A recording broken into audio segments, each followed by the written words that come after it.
പുട്ടുംകുറ്റി ഉണ്ടെങ്കിൽ പുട്ടുണ്ടാക്കാൻ പറ്റുമെന്നില്ല കേട്ടോ. ഇനിയിപ്പോൾ പുട്ടുംകുറ്റി ഇല്ലാതെ നല്ല അസലായിട്ടുള്ള പുട്ട് ഉണ്ടാക്കിയെടുക്കാം. അതും ഒരേ സമയത്ത് തന്നെ കുറേ പുട്ട് ഒരുമിച്ച് അങ്ങ് ഉണ്ടാക്കിയെടുക്കാം കേട്ടോ. അപ്പോൾ ഞാനിപ്പോൾ ഇന്നിവിടെ ചിക്കൻ പുട്ടാണ് ഉണ്ടാക്കിയെടുക്കുന്നത്.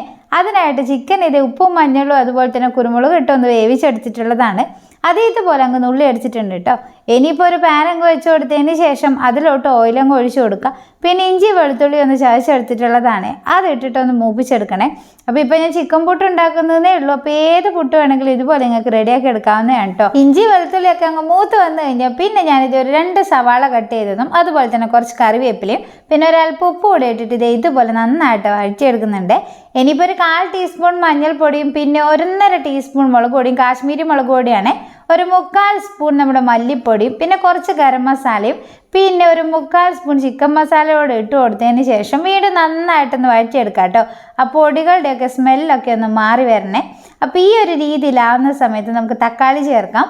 അപ്പോൾ ഞാനിവിടെ ഒരു തക്കാളി ഇതുപോലെ ചെറുതായിട്ട് കട്ട് ചെയ്തെടുത്തിട്ടുള്ളതാണ്. അതുകൂടെ അങ്ങ് ഇട്ട് കൊടുത്തതിന് ശേഷം വീണ്ടും നന്നായിട്ട് അങ്ങ് വഴറ്റിയെടുക്കണേ. ഇനിയിപ്പോൾ നമ്മുടെ ചിക്കൻ ഉള്ളിയത് കൂടെ ഇതിലോട്ട് അങ്ങ് ഇട്ട് കൊടുത്തിട്ട് അല്പസമയം ഒന്ന് ഇളക്കി കൊടുക്കട്ടോ. ആ ചിക്കനിലോട്ട് മസാലയൊക്കെ നന്നായിട്ട് അങ്ങ് പിടിച്ചു വരണേ. എന്നിട്ട് നമുക്ക് ഫ്ലെയിം ഓഫ് ചെയ്തിട്ട് ഇതൊരു സൈഡിലോട്ട് അങ്ങ് മാറ്റി വെക്കാം. അടുത്തതായിട്ട് ഇതുപോലെ നമ്മുടെ പുട്ടുപൊടിയാണ് എടുത്തേക്കുന്നത്. 1 കപ്പ് പുട്ടുപൊടിയാണ് കേട്ടോ എടുത്തേക്കുന്നത്.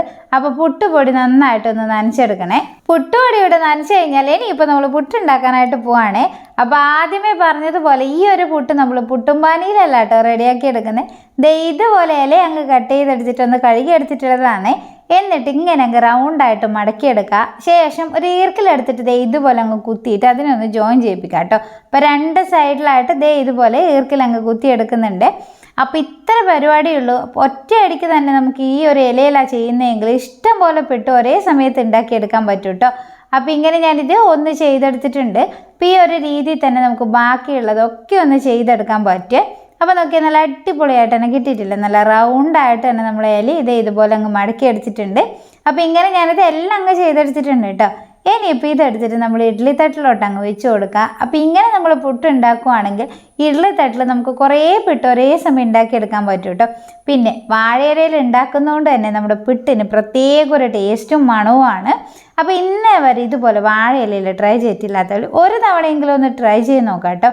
അപ്പോൾ ഇതിലോട്ട് നമ്മുടെ സ്റ്റഫും പുട്ടുപൊടിയും ഒക്കെ അങ്ങ് നിറച്ചെടുക്കുന്നുണ്ട്. പിന്നെ നമ്മൾ ഇതുപോലെ ഇലയിൽ റെഡിയാക്കി എടുക്കുമ്പോൾ പുട്ട് പെട്ടെന്ന് അങ്ങ് റെഡിയാക്കി ഇട്ടിട്ട് വേഗം പുട്ട് അങ്ങ് വെന്ത് വരും. അപ്പോൾ ഞാനിത് ഒന്ന് ഈ ഒരു രീതിയിൽ അങ്ങ് ചെയ്തെടുത്തിട്ടുണ്ട്. ഇനിയിപ്പോൾ ഇതുപോലെ തന്നെ നമുക്ക് ബാക്കിയുള്ളതൊക്കെ അങ്ങ് ചെയ്തെടുക്കാം കേട്ടോ.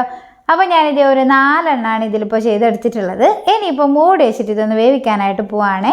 പിന്നെ ഇതിപ്പോൾ വെന്ത് ഞാനിത് തണിഞ്ഞതിന് ശേഷമാണ് കേട്ടോ തുറക്കുന്നത്. പിന്നെ നമ്മളിപ്പോൾ 4 എണ്ണം മാത്രം വെച്ച് കൊടുത്തുകൊണ്ട് തന്നെ നമ്മുടെ ഒന്ന് ഇതുപോലെ ചാഞ്ഞ് വീണാനായിട്ട് പോകുന്നുണ്ടായിരുന്നേ. അതുകൊണ്ട് ഞാൻ അതിന് സപ്പോർട്ടിന് വേണ്ടിയിട്ട് ഒരു ഗ്ലാസ് സൈഡിലായിട്ട് വെച്ചിട്ടുണ്ടായിരുന്നു കേട്ടോ. അപ്പോൾ നമ്മൾ നിറച്ച് ഇതിൽ വെക്കുന്നുണ്ടെങ്കിൽ ഈ ഒരു പ്രശ്നം ഉണ്ടാവില്ലേ. അപ്പോൾ നമ്മുടെ പുട്ട് ഇവിടെ റെഡി ആയിട്ടുണ്ട്. പിന്നെ ഇത് എടുക്കുമ്പോൾ തന്നെ നല്ലൊരു സ്മെല്ലാണ്. അതുപോലെ തന്നെ ഇതിപ്പോൾ നമുക്ക് തുറന്നു കൊണ്ടൊന്ന് നോക്കാം. അപ്പോൾ നമ്മുടെ പുട്ട് നല്ല അസലായിട്ട് തന്നെ അങ്ങ് വെന്ത് കിട്ടിയിട്ടുണ്ട്. നോക്കിയേ, സാധാരണ നമ്മൾ പുട്ടും കുറ്റിയിൽ ഉണ്ടാക്കുന്നത് പോലെ തന്നെ നല്ല അടിപൊളിയായിട്ട് തന്നെ പുട്ട് നല്ല സെറ്റായിട്ട് വന്നിട്ടുണ്ടല്ലേ. അപ്പോൾ ഞാനിത് ഒരെണ്ണം ഇതുപോലെ അങ്ങ് പൊളിച്ചെടുത്തിട്ടുണ്ട്. ഇനിയിപ്പോൾ ഇതുപോലെ തന്നെ നമുക്ക് ബാക്കിയുള്ളതിൻ്റെയൊക്കെ എല്ലാം അങ്ങ് കളഞ്ഞെടുക്കാം കേട്ടോ. അപ്പോൾ നല്ല ടേസ്റ്റാണ്. ആ ഇലയുടെ ആ ഒരു ടേസ്റ്റും സ്മെല്ലും നല്ല ബാര ടേസ്റ്റാണ്. അപ്പോൾ ഈ ഒരു രീതിയിൽ ഇലയിൽ ഇന്നേ വരെ പുട്ട് ഉണ്ടാക്കാത്തവർ ഒന്ന് ട്രൈ ചെയ്ത് നോക്കാം കേട്ടോ. പുട്ടുംപാനി ഉണ്ടെങ്കിൽ കൂടെ ഇതുപോലെ ഒന്ന് ട്രൈ ചെയ്ത് നോക്കാം. നല്ല അടിപൊളി ടേസ്റ്റാണ്. അതുപോലെ തന്നെ നമുക്ക് പെട്ടെന്ന് കുറേ പുട്ട് ഒരുമിച്ച് അങ്ങ് ഉണ്ടാക്കിയെടുക്കാനും പറ്റും കേട്ടോ. അപ്പോൾ ഇന്നത്തെ ഈ ഒരു വീഡിയോ ഇഷ്ടമായിട്ടുണ്ടെങ്കിൽ ലൈക്ക് ചെയ്യാനും ഷെയർ ചെയ്യാനും കമൻറ്റ് ചെയ്യാനൊന്നും മറക്കരുത്. അതുപോലെ നമ്മുടെ പേജ് ഫോളോ ചെയ്യാത്തവരാണെങ്കിൽ കൃഷ്ണ എന്നുള്ള പേജ് ഒന്ന് ഫോളോ ചെയ്ത് സപ്പോർട്ട് ചെയ്യാം കേട്ടോ. നല്ലൊരു വീഡിയോ വീണ്ടും കാണുന്നത് വരെ ബൈ.